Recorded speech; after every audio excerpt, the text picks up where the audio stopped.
vosso Espírito, e tudo será criado, e renovareis a face da terra. Oremos, ó Deus, que instruíste os corações dos vossos fiéis, com a luz do Espírito Santo, fazei que apreciemos retamente todas as coisas, segundo o mesmo Espírito, e gozemos sempre da sua consolação, por Cristo Senhor nosso. Amém. Maria de Nazaré, rogai por nós. Em nome do Pai, do Filho e do Espírito Santo. Amém. Boa tarde a todos. Como provavelmente, pelo menos para a maioria, eu sou o palestrante menos conhecido, me deram essa missão de partilhar um pouco com vocês. Vou precisar me apresentar um pouquinho, como o Padre Tiago já adiantou. Meu nome é Valdo, eu sou casado, tenho 3 filhos, me formei em psicologia antes de ser Missão Maria de Nazaré. Trabalhei um tempo na comunidade, com a psicologia social, e depois entrei como membro de vida, eu e minha esposa. E hoje, nós somos de Minas, e hoje, há 3 anos já, que nós estamos em São Luís, no Maranhão. E lá, nesse ano de 2021, nós iniciamos o colégio, junto com o Divinópolis, o Colégio Magnífica. Inclusive, cumprimentar aqui os nossos professores, o Beto, nosso professor de latim, a Raíssa, nossa professora de virtudes, também as outras professoras devem estar chegando, ao todo 5, a Deise está escondida aí, a Deise, a Luciana, a Joelma, são 5 professores de São Luís que vieram participar do congresso, além do João Lucas, também nosso amigo. Então, viemos aí em 8 pessoas, Nayara também, deve estar por aí. Muito bem. Então, o tema já está colocado aqui atrás, imagina isso, uma educação para o céu. Então, nós ouvimos até o momento sobre a realidade, podemos dizer até caótica, da educação moderna que nós vivemos. O padre José Eduardo partilhou um pouco dessa realidade em que tem sido enfrentado. Não é à toa que o movimento tem surgido na história da educação, podemos dizer, pelo menos de forma evidente, nacionalmente, tem acontecido no Brasil inteiro esse movimento, em vários lugares, que é o surgimento de escolas católicas que procuram resgatar a essência da educação. Isso tem acontecido em todo lugar. Isso foi adiado em alguns lugares por conta da pandemia, mas colégios como o Magnífica têm surgido em vários lugares. Isso porque o povo tem tido sede da verdadeira, da autêntica educação. Alguns até por outras vias, não só religiosa, mas muitos pela via religiosa, porque não só a verdadeira educação tem se perdido, como a verdadeira educação católica. E nós vamos falar justamente disso, dessa educação que tem como fim último o céu. Uma vez perguntaram para mim, lá em São Luís, assim, qual é a grande diferença do Colégio Magnífica, do colégio de vocês, para os colégios que nós temos aí? Aí eu poderia dizer várias coisas, como uma educação católica autêntica, como o desejo de ter uma educação mais voltada ao ensino clássico. Tantos outros elementos que poderiam ser tidos como diferenciadores. Mas eu creio que o principal é que o fim para nós é diferente do que é o fim para a maioria das escolas, pelo menos as escolas com uma pedagogia moderna. O que nós observamos na realidade é que para a maioria das escolas o fim, a finalidade da educação é o vestibular. Essa é a verdade. A prova disso está nos outdoors. Quando, por exemplo, uma escola quer fazer propaganda do seu ensino, o que ela coloca? Um outdoor, e lá, primeiro lugar em medicina, segundo lugar em psicologia. Ou seja, o que ela está dizendo com aquilo? Alcançamos o nosso fim, o nosso objetivo, que é conduzir essa criança para a faculdade.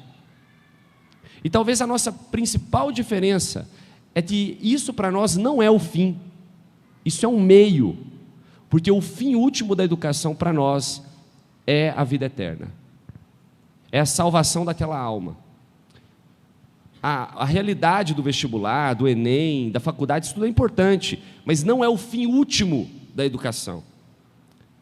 Então, aqui está, talvez, o ponto central, desta nossa palestra, que é a educação para o céu, que é a finalidade. Então, nós vamos começar pelo fim, tá? Assim como Jesus, por exemplo, quando ele faz o seu Sermão da Montanha, como ele começa? O Sermão da Montanha em Mateus, ele tem 3 capítulos, capítulos 5, 6, 7. Jesus começa no capítulo 5 falando do fim. Ele fala daquilo que é mais importante primeiro, que são as bem-aventuranças. E depois ele vai falar dos meios, certo? Então nós vamos começar como Jesus, como também São Tomás, a Suma Teológica, ele começa apontando o fim, depois vai falar dos meios. Porque, de fato, é o ponto de partida, é onde nós, quem não sabe onde quer chegar, qualquer caminho serve, não é isso? Então nós precisamos primeiro apontar onde eu quero chegar com a educação. Então o ponto de partida, trouxe até algumas obras, mas o livro mais importante é a Palavra de Deus. Está lá para nós, aquele que é o método fundamental da nossa proposta pedagógica, educativa, que está no Evangelho de São Lucas, no capítulo 2, no versículo 52, que diz que Jesus crescia em Nazaré, em estatura, sabedoria e graça, diante de Deus e dos homens. Não é isso? Lucas 2, 52. Por quê? Porque para nós, o centro da educação é Cristo. Isso é muito importante para nós, pensando numa educação que leve para o céu. Se ele disse, eu sou o caminho, ele disse, eu sou o caminho, não disse, eu sou um caminho. Se eu sou o caminho, então tem que passar por ele, certo? Então, o centro, a centralidade da proposta educativa precisa ser Jesus, se a meta é o céu. Se a meta é outra coisa, pode ir para outro caminho, mas se a meta é o céu, tem que passar por Jesus. E como foi com Jesus? Porque ele veio também para ser modelo, não é verdade? Por exemplo, por que Jesus foi ser batizado? Ele não precisava ser batizado, não é verdade? Ele veio para ser modelo também, para nos mostrar o caminho. Como Jesus então foi formado?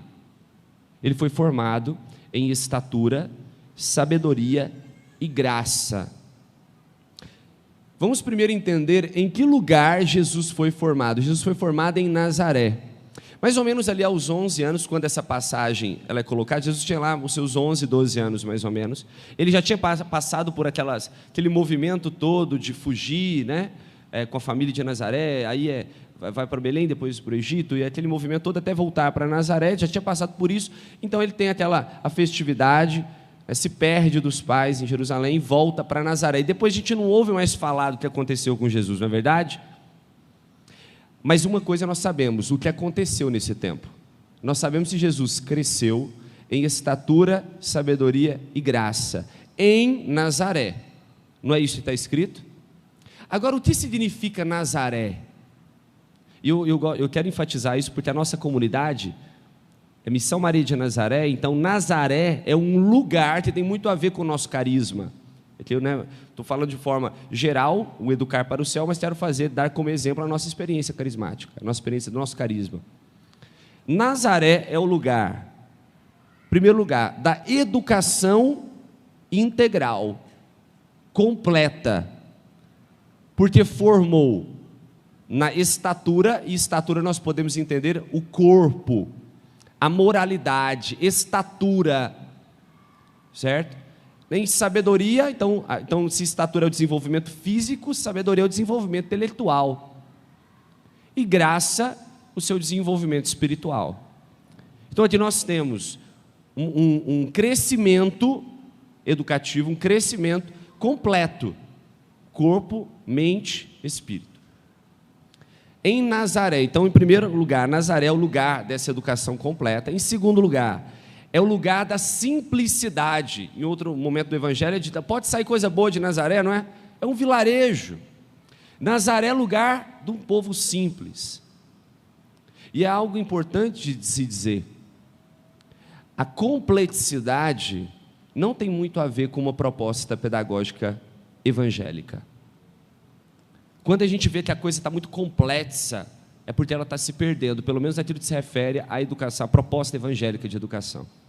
Uma vez, um aluno do padre Felipe Neri, São Felipe Neri, perguntou para ele, eu gosto muito dessa citação, está até no filme, pergunta para ele, por que é tão difícil, Felipe, seguir o evangelho? E aí São Felipe Neri responde, porque é simples demais. Não é que seja fácil, certo? Facilidade, a porta é estreita, não é? É difícil. Mas é simples, não é complexa. Então, é importante também ter esta visão da simplicidade. Pode vir coisa boa de Nazaré, por que não vem de Cafarnaum, a terra dos milagres, Jerusalém, né? A sede, não, vem de Nazaré, povo simples. E o outro elemento é o elemento familiar. Jesus aprendeu nesse tempo o ofício do pai, foi educado pela mãe, talvez pode ser que tenha tido outras pessoas colaborando com essa educação, mas num ambiente familiar. Então, por mais que nós tenhamos um colégio, nós não podemos, de modo nenhum, deixar a família de lado desse processo. E aí, então, nós precisamos fazer um link dessa proposta de Nazaré para aquilo que a Divina Luz Magistre, que é talvez o principal documento da igreja sobre educação, aponta sobre os lugares da educação. Quais são, então, os 3 lugares da educação? É a escola, a família e a igreja. E olha que interessante isso, porque a família, ela educa para a moralidade, para o como viver, a escola principalmente para o ensino, para o desenvolvimento intelectual, e a igreja para o espiritual. Então, quando eu promovo a integração desses ambientes, eu estou promovendo, então, uma educação integral, uma educação completa, que caminha a igreja junto com a família e junto com a escola. E outra questão também é o desenvolvimento integral da pessoa, como Jesus: estatura, corpo, sabedoria, intelecto e a graça, a dimensão espiritual. Prova disso está lá em 1 Tessalonicenses, capítulo 5, versículo 23, que diz, né, que todo o nosso ser, espírito, alma e corpo, sejam irrepreensíveis para a segunda vinda de nosso Senhor Jesus Cristo. Ou seja, tanto a nossa realidade psíquica, alma, né, em grego psique, o nosso corpo, soma, o espírito, né, em hebraico, ruá, toda essa realidade tridimensional, podemos dizer assim, embora nós sabemos que o ser humano, na verdade, ele tem a dimensão do corpo e alma, né, o corpo material, a alma espiritual. Então, inclusive a antropologia adequada que João Paulo II propõe é justamente a ideia de que nós não temos um corpo, nós somos um corpo espiritualizado e uma alma corporificada, não é? Então, essa ideia dessa antropologia adequada que tanto falta para a educação, entender o que é a pessoa. Eu, por exemplo, fiz psicologia e nunca me foi proposto ler De Anima, por exemplo, né? Ler as obras acerca da alma. Psicologia estuda a alma. E nós vemos o quê? A fragmentação do pensamento. Na verdade, o que eu vi foi teorias psicológicas. Várias vertentes, se tem uma ideia acerca do ser humano. Isso é um problema.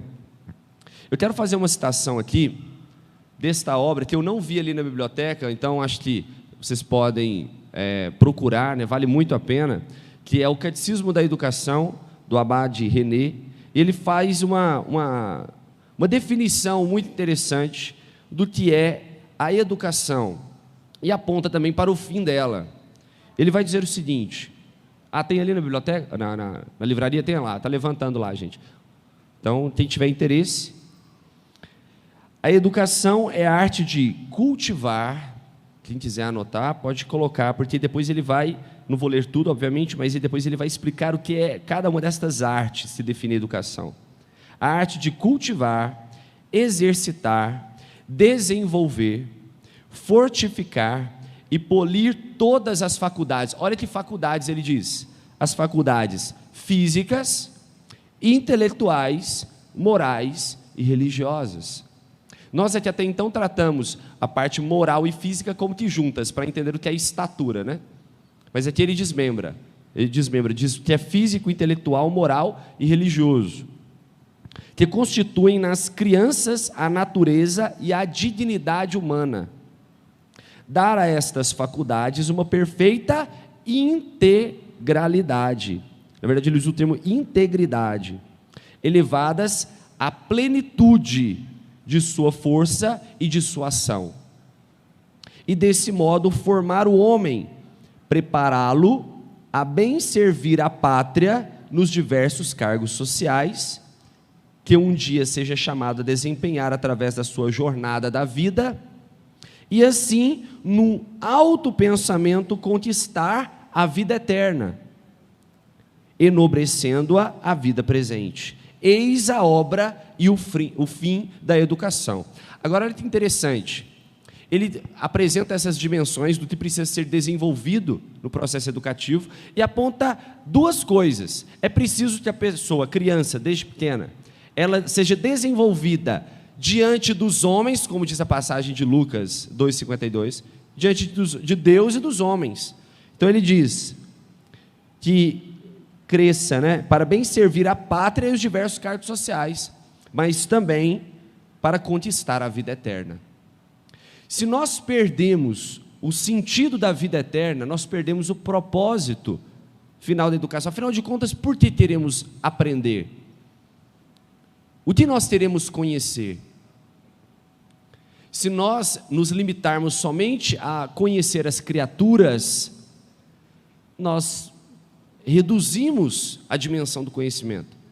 Porque se eu quero conhecer, e é muito interessante quando, depois eu convido vocês a lerem, em Sabedoria, no capítulo 9, do versículo 1 ao 13, vai falar justamente da idolatria, e ele trata a idolatria como no sentido de a pessoa querer conhecer as criaturas ignorando o Criador. Isso é um problema da educação. Esse é um problema do mundo moderno, querer tirar Deus da realidade.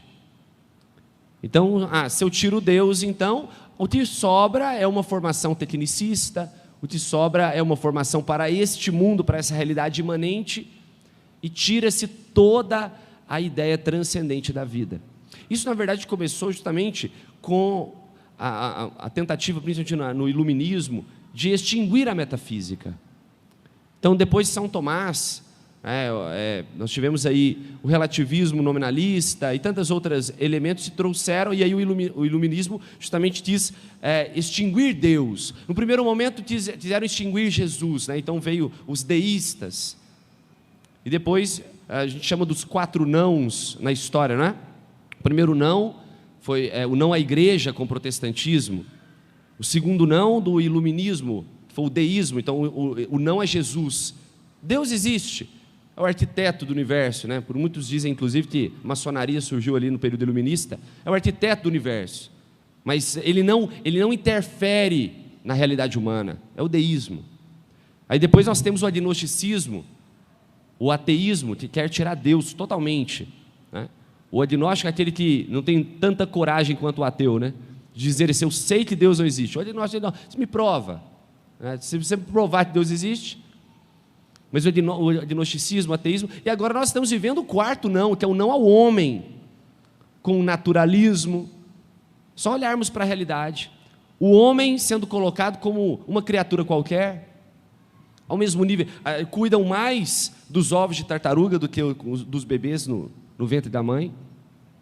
Então é a realidade que nós vivemos hoje, é o não ao homem, e por isso é tão importante resgatarmos, e amanhã o professor Joel vai falar dessa dimensão antropológica também, porque é tão importante resgatarmos quem é o homem. Então, quando, por exemplo, Dom Agamenilton falava do personalismo, de colocar a pessoa como centro, não o totalitarismo, esse coletivismo, não o individualismo, colocar a pessoa como o centro no sentido a única pessoa, ela como centro de tudo, mas a pessoa, isso é católico.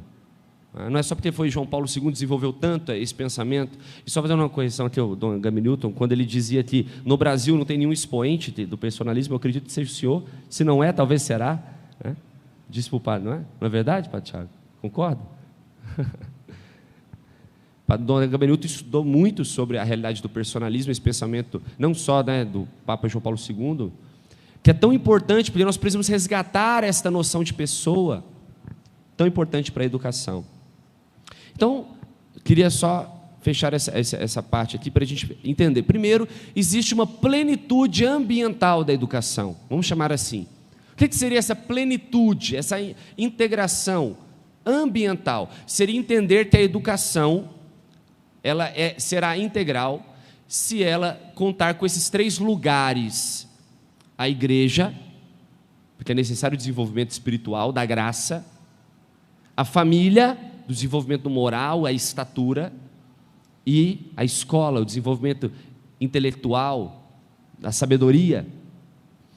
Então, é preciso entender que se Jesus passou por este processo de educação, Ele nos mostrou o caminho. É assim que nós devemos, então, buscar a educação para a salvação, para a vida eterna.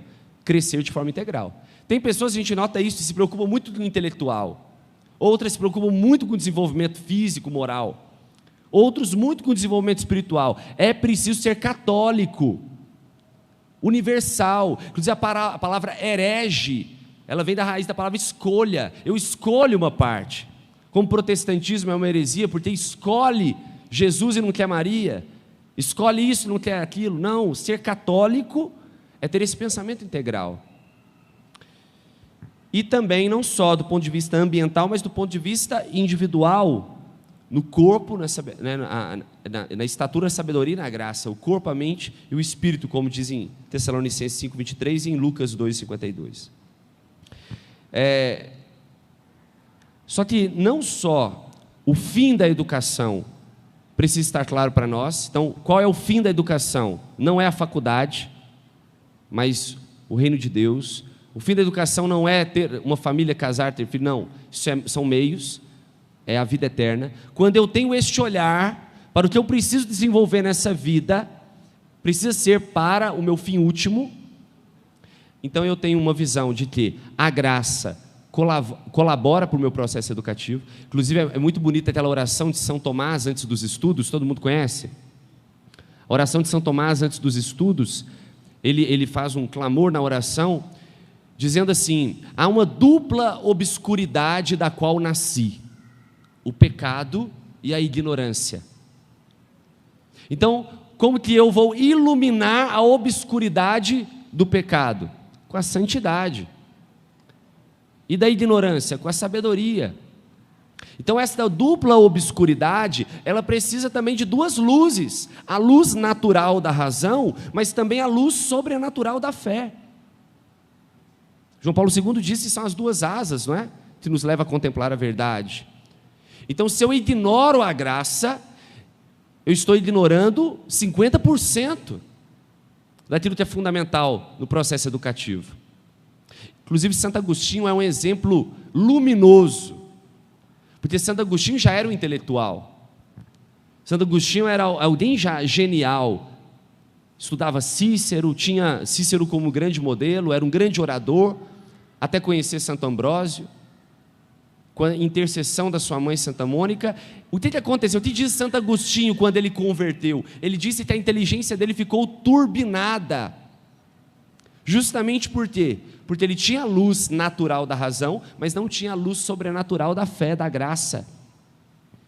E isso é evidente. Se eu promovo uma proposta educativa que pretende também me formar na graça, eu vou iluminar muito mais. E não só, existe uma questão óbvia, que você pode falar, isso é a sua fé, mas existe uma questão óbvia. Eu olhava, por exemplo, na faculdade, quando haviam pessoas que estavam na faculdade, e a faculdade, infelizmente, é um ambiente muito propício para se perder, não é verdade? É um ambiente muito hostil para quem quer buscar santidade, infelizmente. Mas as pessoas, por exemplo, quando ela quer uma festa, quer a bebedeira, ou quer se perder de alguma forma, isso vai afetar o seu desenvolvimento intelectual. Agora, quando a pessoa tem uma dedicação, que ela reza, ela busca uma vida espiritual, por exemplo, no colégio, ao longo desse ano todo, nós estamos começando agora, mas algo que a gente percebe é a formação do hábito da criança. No colégio nós começamos com a celebração. As crianças aprendem a sentar, o momento de levantar, aprendem a respeitar, ou seja, elas são formadas, né, nos bons hábitos. Nós temos uma disciplina de virtudes. Por que isso? Porque tem uma aula sobre virtudes. Porque a virtude não é só as virtudes cardeais, naturais, mas as virtudes teologais. E na nossa proposta de educação para virtudes, nós introduzimos também os vícios contrários, os dons do Espírito Santo são correlatos, o exemplo dos santos, em determinada virtude. Então eu procuro introduzir. Existe um movimento ideológico, como a gente ouviu agora, de querer introduzir em tudo, na matemática, na física, em tudo, um propósito ideológico, um propósito equivocado, revolucionário. Não é isso que a gente vê? A gente achava que era só em filosofia. Não, é em todas as disciplinas que querem incutir esse pensamento. Nós precisamos dar, sabe aquele toque que o Rodrigo Gurgel disse, esse toque da graça em todas as disciplinas, para dar frutos maduros em todas as disciplinas. Então, a educação que se propõe a uma educação integral, completa, ela não pode deixar de lado essa realidade espiritual. Estou falando mais da realidade espiritual, mas porque a gente menos vê por aí, mas também algo que foi retirado da educação foi uma educação, a formação voltada à moralidade. Na verdade, gente, se a gente for observar a realidade da educação, ela vai muito mal, porque até aquilo que é próprio da educação, que é o ensino propriamente dito, tem se perdido. Então nós precisamos resgatar não só a proposta educativa no sentido do ensino, do desenvolvimento intelectual, mas também o desenvolvimento moral e o desenvolvimento espiritual. Mas para isso é preciso trazer a família junto. A escola não pode ser o lugar em que a família terceiriza a responsabilidade. A família precisa caminhar junto. Tem um livrinho muito bom, eu particularmente gostei muito desse livro e indico para vocês, do Evandro Faustino, chama O Colégio dos Nossos Filhos, por uma educação personalizada. Ele fala de uma experiência de gestão de escola.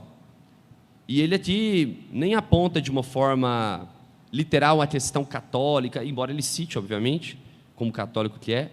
Mas eu gostaria de ler para vocês e comentar alguns trechos que ele vai dizer sobre essa proposta de educação, não só integral, né, completa, plena, mas também personalizada, entendendo que o aluno é o centro da educação e que cada um é diferente. Um dos grandes problemas da educação, não só da proposta conteudista, é tratar a educação de uma forma uniforme. Ou seja, todos aqui daquela sala, o conteúdo tem que ser dado da mesma maneira. Como se todos ali estivessem no mesmo nível, como se todos ali fossem iguais. Então, essa ideia de uma proposta educativa, por isso houve muita crítica à BNCC. Embora ela, em certa medida, pode ter até o seu valor.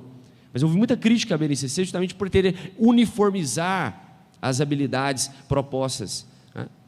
Então é preciso tomar cuidado com essa realidade de querer uniformizar a educação. Mas vamos ler o que esse homem com mais experiência disse sobre a educação personalizada. Ele vai dizer o seguinte: o país precisa de técnicos.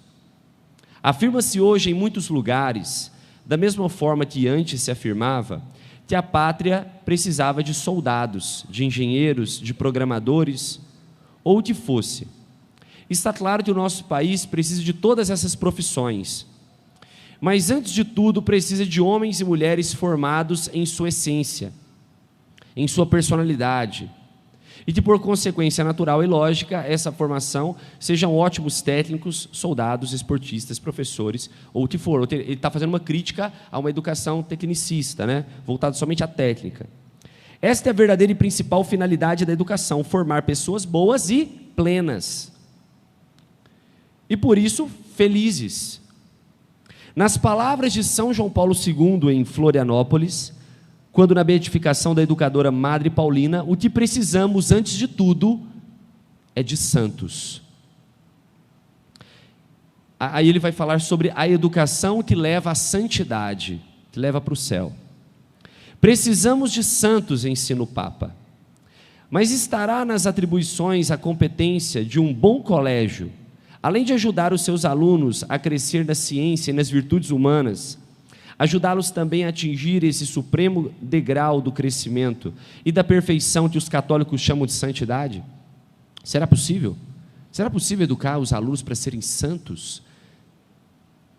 Nesse ano, a gente teve 50 alunos, mais da educação infantil, sem fazer um outdoor, sem distribuir um panfleto, para você ver a sede que os pais têm dessa educação.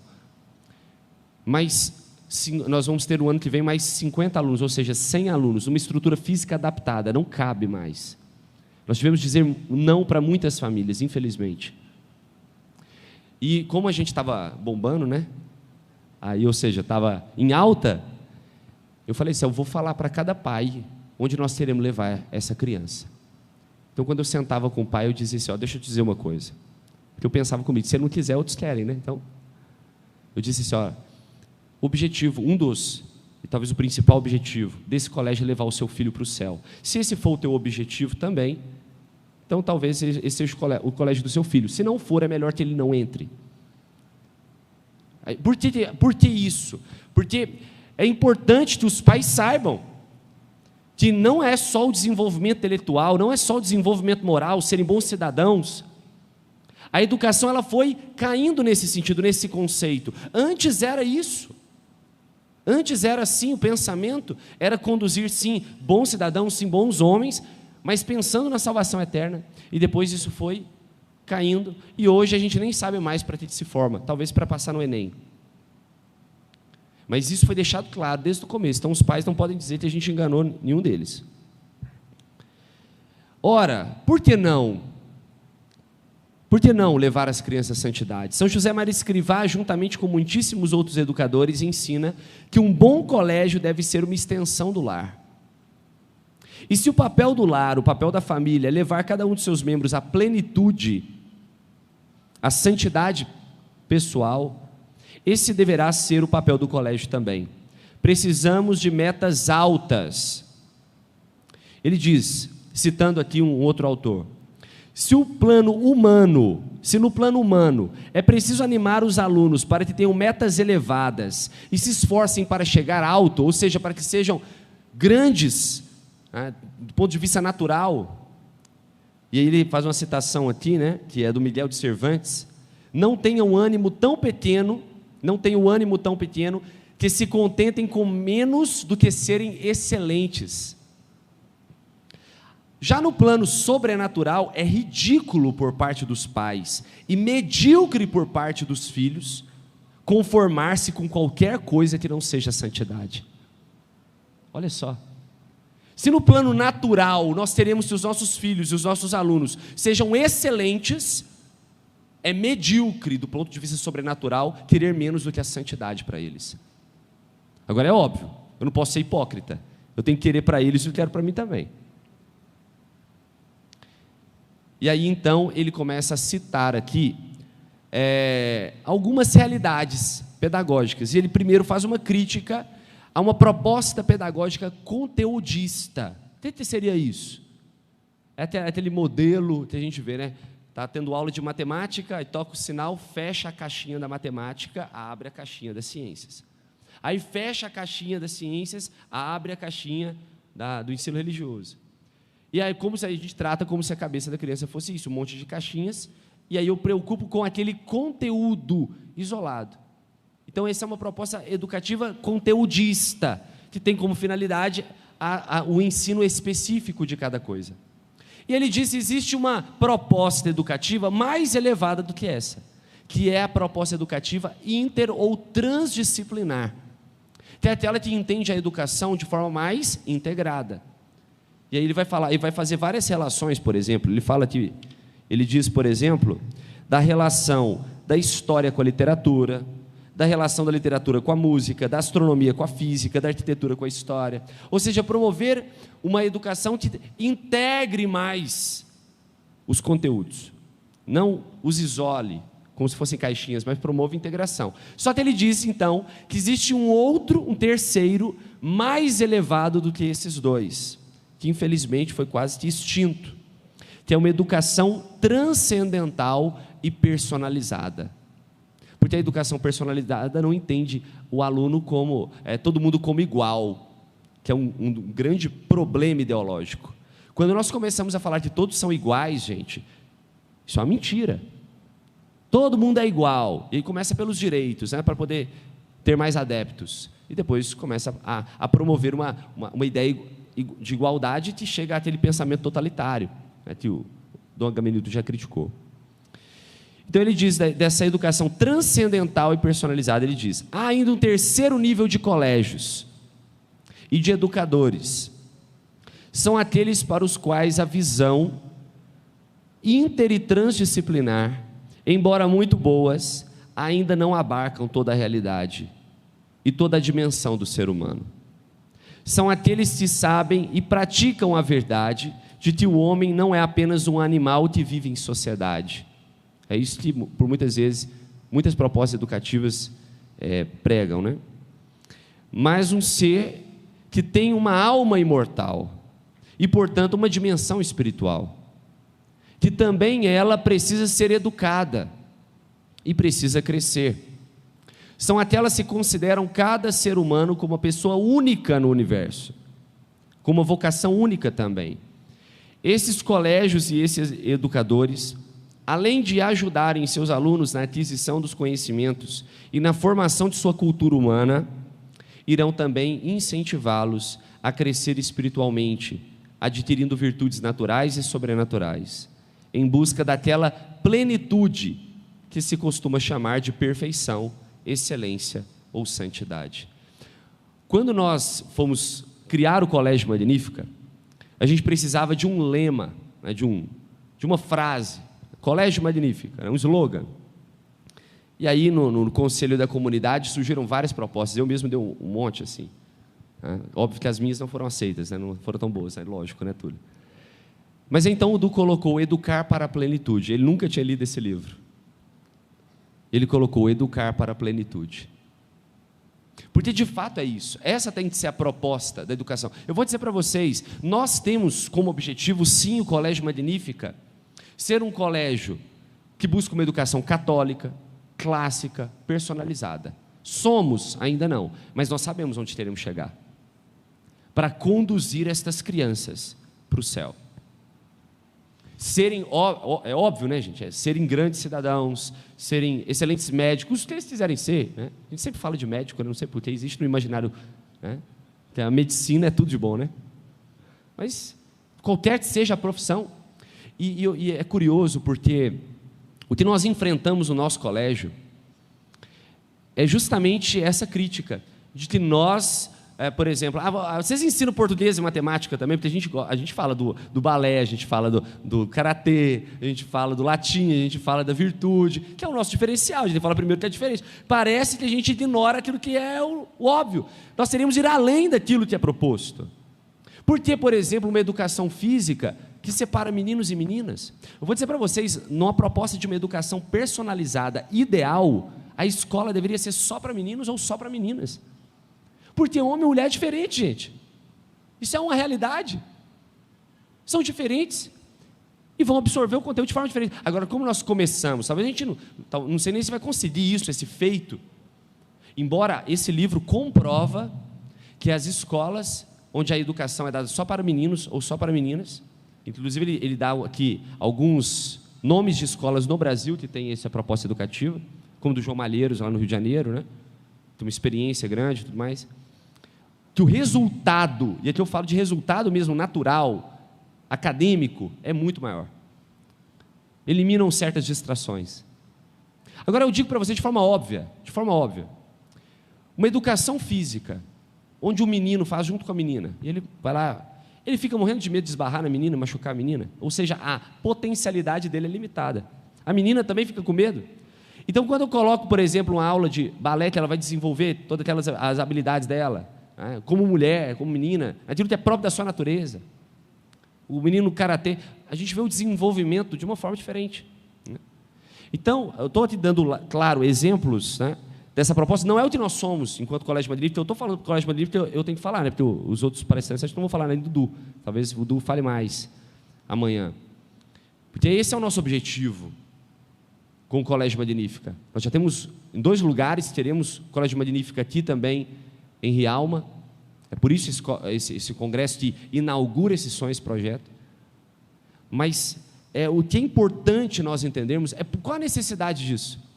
Se não for para ter como meta aquilo que infelizmente foi se perdendo, que é uma educação para o céu, então não faz sentido ter outra escola, já tem tantas aí. Se for só para o Enem, para vestibular, para a faculdade, embora tudo isso seja valorizado como meio, não como fim. Só que aqui há um outro elemento que eu preciso partilhar com vocês antes de terminar. Porque tudo bem, nós entendemos que o fim último, que existe uma educação integral, formar o ser humano de forma completa. Os ambientes da educação católica, como diz lá, isso não é coisa minha, está lá no Divino Ilus Magistri, família, a escola, a igreja. É preciso também entender qual a proposta da escola ideal, a proposta ideal, que é uma educação transcendental, que vai para além, né, da realidade natural. Porém, há um grande diferencial, aqui um grande problema que o Duque com certeza vai aprofundar mais amanhã, mas eu não posso deixar de citar, tendo como tema uma educação que leva para o céu. E esse talvez seja o nosso maior desafio enquanto escola, encontrar professores que querem ser santos também. Porque não dá para ensinar aquilo que eu não acredito. Por que não falam de Deus na escola? Porque não pode. Não, acho que é porque as pessoas de fato não acreditam. Então, eu trouxe aqui uma obra que, com a graça de Deus, eu consegui terminar. Eu e Eduardo, nós temos pelejado para terminar. Nós estamos com um curso em busca da intimidade. A gente, na verdade, criou o curso como desculpa para poder ler o livro mesmo, assim, nos obrigar a terminar a obra, que é essa obra do padre Garrigou Lagrange, que eu indico muito. Inclusive, eu fico pensando, queria até perguntar para o Dom Gamelito, por que se essa obra é ensinada nos seminários, porque eu acho que não tem nada mais importante a se ensinar, não só para os padres, mas para os leigos, como funciona o processo do desenvolvimento espiritual para a santidade. Então, está aqui as 3 idades da vida interior, do padre Garrigou Lagrange. Eu queria ler um pouco o que ele diz sobre a santidade. Por santidade, entendemos uma união íntima com Deus, isto é, uma grande perfeição do amor a Deus e ao próximo. Perfeição que, contudo, não deixa de estar dentro da via normal, pois o preceito do amor não tem limites. Para maior precisão, diremos que a santidade a qual nos referimos aqui é o prelúdio normal, imediato, da vida do céu. Prelúdio que se realiza, seja na terra antes da morte, seja no purgatório, e que supõe que a alma está plenamente purificada, capaz de receber imediatamente a visão beatífica, a visão com Deus. Tal é, no subtítulo dessa obra, o sentido da palavra prelúdio da vida do céu. Quando dizemos, por fim, que a contemplação infusa dos mistérios da fé é necessária à santidade, queremos nos referir a uma necessidade moral, o que significa que a maioria dos casos não se poderia atingir a santidade sem ela. E acrescentaremos mesmo que sem ela não se pode ter de fato a plena perfeição da vida cristã, que comporta o exercício eminente das virtudes teologais e dos dons do Espírito Santo que as acompanham. Por que eu estou dizendo isso? Porque nós precisamos levar os nossos alunos à contemplação da verdade. Nós precisamos levar ao pensamento, ao desenvolvimento do pensamento, que é o primeiro degrau, como diz Hugo de São Vítor, depois ao desenvolvimento da meditação da verdade, mas depois ao terceiro grau, que é o grau da contemplação. E aí está um método, né, para se alcançar justamente através do conhecimento das criaturas, a contemplação do Criador. O padre Garrigou Lagrange diz que existem 3 idades. Em primeiro lugar, e aqui eu quero dizer para os futuros professores do Colégio Magnífica, quem sabe, né? Futuros professores do Colégio Magnífica aqui em Realma. Ponto de partida é estar em estado de graça. Ponto de partida é entender que você tem uma alma que é imortal, você tem uma vida sobrenatural dentro de você, e que precisa estar viva de fato. Um organismo sobrenatural vivo, funcionando. E o primeiro passo é estar em estado de graça. Confissão frequente, alimentar-se da Eucaristia, buscar uma vida espiritual, é a primeira coisa, estar em estado de graça. E aqui ele aponta as 3 idades, como nós temos 3 idades na vida natural, que é a infância, a vida adulta e a terceira idade, né? Os anciãos, os idosos, assim também na vida sobrenatural. E ele vai falar da via purgativa dos iniciantes, da via iluminativa dos adiantados, dos progredidos, e da via unitiva dos perfeitos. Por que isso? Por que entender isso? É preciso entender que a santidade é um processo. É um processo. E nós precisamos, primeiro nós, como pais e educadores, entrarmos nesse processo. E o ponto de partida é o estado de graça. O ponto de partida é estar em estado de graça. Isso é muito importante. Por isso, no nosso colégio, os professores, pelo menos 2 vezes no ano, que é muito pouco, mas eles têm que se confessar. Nós temos um retiro no começo e no meio do ano. Eles lá vão se confessar. Por isso, o critério fundamental para nós é que o professor tem uma busca pela vida de santidade. Isso não é fácil, mas é fundamental. É fundamental, porque eu quero que a criança cresça em maturidade, estatura, sabedoria, intelecto e santidade. Mas para isso eu preciso ser exemplo nesse sentido. Não é à toa que tem 5 professores nossos aqui, porque eles sabem muito bem que é preciso buscar, é um processo. Eles não aprenderam isso na faculdade, que é preciso progredir na santidade. Então, para educarmos para a eternidade, seja o seu filho ou seja o seu aluno, é preciso, em primeiro lugar, ter esse santo. Ele precisa entender que ser santo exige de nós um caminho. Tem gente que acha que só de não estar em pecado mortal já é santo. Você está na estaca 0, meu amigo. Está confessado? Beleza, agora vamos começar. Vamos recomeçar. Esse é o caminho que nos leva para a vida eterna. Precisa começar em nós. Essa busca pela santidade, não só, mas a busca pela sabedoria, a busca pela maturidade. E aí sim nós teremos então uma formação integral, completa. É um pouco isso que eu queria partilhar com vocês. Se tiver alguma pergunta também, não sei como é que está o tempo, mas é isso. Acho que educar para o céu, precisamos ter como ponto de partida o nosso Senhor Jesus Cristo, e como Ele foi formado, e depois entendermos que a busca pela santidade é a via de acesso para a vida eterna, para o céu. Se tiver alguma pergunta, alguma coisa a mais para acrescentar, alguma coisa a esclarecer, estou à disposição.